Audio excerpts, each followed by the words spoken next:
Querido, eu quero conversar com você um pouco sobre a força terapêutica do perdão. E para esse nosso diálogo eu quero citar um texto que está no Evangelho de Mateus, capítulo 18, 21 e 22, que diz assim: Então Pedro, aproximando, lhe perguntou: Senhor, até quantas vezes meu irmão pecará contra mim que eu lhe perdoe? Até 7 vezes? Respondeu-lhe Jesus: Não te digo até 7 vezes, mas 70 vezes 7. Amados, esse texto revela um diálogo que acontece entre Pedro e Jesus. E vemos aí uma situação de alguém que, compreendendo mal a matemática divina, achava-se autossuficiente para exercitar o perdão, que vai muito mais além da nossa mesquinha contabilidade. Pedro, provavelmente, por ter frequentado uma escola rabínica, ter aprendido que o judeu deveria perdoar 3 vezes, achou que, propondo a Jesus perdoar 7 vezes, estaria demonstrando ser um excelente perdoador, pois conjecturou ele: bom, perdoando 3 vezes, estou cumprindo a lei, né? E adicionando mais 3 vezes, 100%. E ainda oferecendo mais um, alcanço o número da perfeição. Pronto, estou bem com o mestre, pensou Pedro, né? Mas enganou-se, coitado. Jesus mostrou, através daquela resposta, que a largueza do perdão é muito mais ampla. E quero falar aqui sobre um conceito de perdão que, na minha percepção, se não for o mais completo, poucos se assemelharão a ele. Quando se quer definir a verdadeira essência desta que é uma das mais belas virtudes humanas, o perdão. Amados, preste atenção nesses conceitos de perdão que eu vou citar agora. Primeiro, falar de perdão é falar do próprio Deus, da capacidade de oferecer ao outro uma memória apagada, sem registros, sem máculas, sem as tatuagens do ressentimento. Perdoar é mais ainda.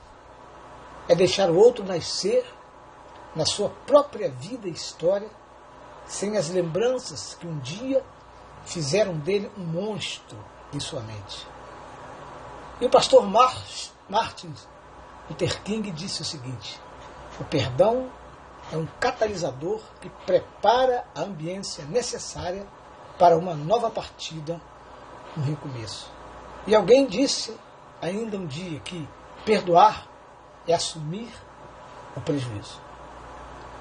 Amados, é bastante complexo o mecanismo psicológico que rege as nossas vidas.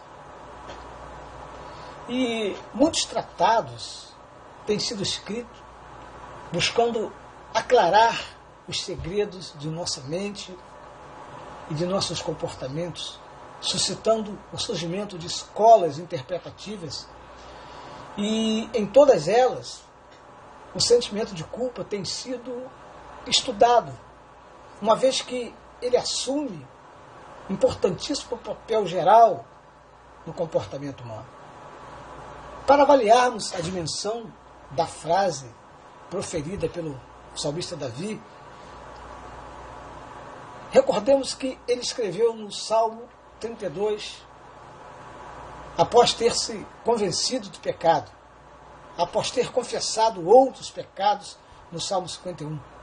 Após uma análise do conteúdo de ambos os salmos, notaremos que o sentimento de culpa que nele havia era algo atormentador, a ponto do moço de Belém afirmar o seguinte: enquanto calei, meus pecados envelheceram os meus ossos.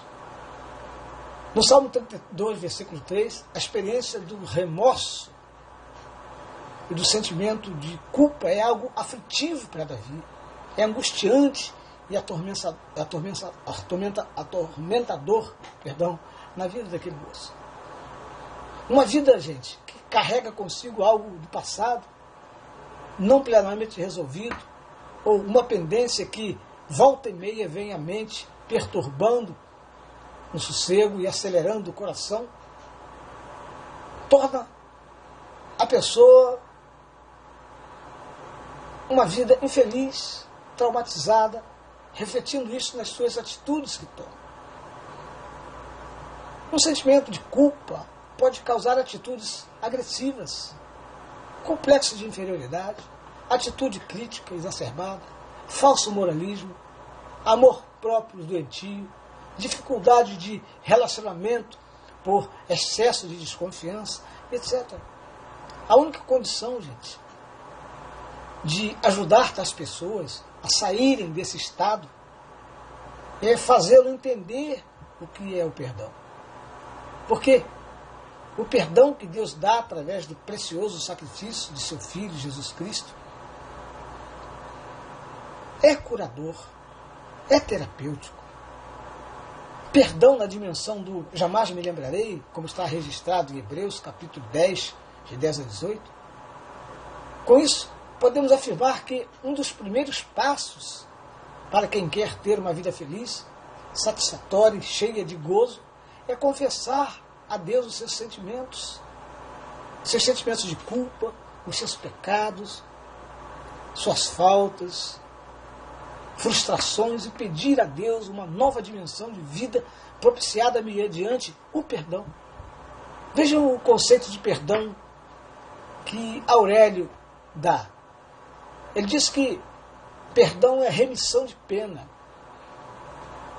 perdão é desculpa, é indulto, é também renúncia de pessoa, né, ou instituição à adesão às consequências punitivas que seriam justificáveis em fase de uma ação que em níveis diversos transgride preceitos jurídicos, religiosos, morais ou afetivos vigentes. Amados, há falsos juízos sobre perdão. Essa que é a verdade. Eu sei, por isso, a enorme dificuldade de alguns conseguirem perdoar. Porque basta a punição que a pessoa recebe pela sua consciência, porque não há tribunal maior que a nossa consciência, e pelas pessoas que ouviram pecar naquele momento. E vejam o que o apóstolo Paulo, na sua segunda carta aos Coríntios, capítulo 2, 6 e 7, olha o que ele diz.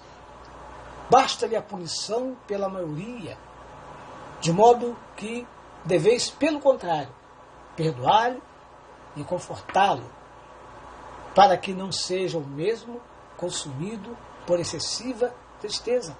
Amado, se você não sabe, perdoar é algo importante para a sua saúde, sabia? É comprovado cientificamente que quase 80% dos males físicos têm origem psicossomática. Geralmente, mágoas, traições não resolvidas podem prejudicar o nosso corpo. Perdoar, então, não significa admitir que o outro estava certo. Ao contrário, só perdoamos alguém se aquele alguém nos deve algo. Na verdade, perdoar também não significa cair no mesmo erro novamente, e tampouco perdoar é algo que beneficie mais quem é perdoado. Você mesmo é o maior beneficiado quando você perdoa alguém. Porque quando perdoamos, queridos, tiramos de nós todas as consequências da falta de perdão, que é a gastrite, as úlceras nervosas, a pressão alta, a artrite e até alguns tipos de câncer. Eu não quero, com isso, dizer que todas as doenças, essas doenças que eu citei, sempre terão origem na falta de perdão, mas que podem ter. Saiba de uma coisa, o seu inimigo ficaria imensamente feliz se soubesse que ele lhe tira o sono toda noite, que lhe causa gastrite ou úlcera nervosa. Então, queridos, perdoar de certa maneira é não dar esse gostinho para ele. Por isso, perdoe, perdoe, perdoe. E que Deus possa colocar no seu coração o espírito de perdão, para que você não possa sofrer de males, de patologias causadas por amarguras, por ressentimentos guardados no teu peito. Que Deus possa te abençoar. E repito, perdoe, perdoe, perdoe. Deus te abençoe. Amém.